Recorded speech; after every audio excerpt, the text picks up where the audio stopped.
Welcome back to another technical deep dive here in the debug zone. Today, we're tackling a big question and breaking it down with insights from other users.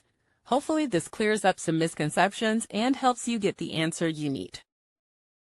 So buckle up, stay a little curious, and let's jump right in.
And that's a wrap.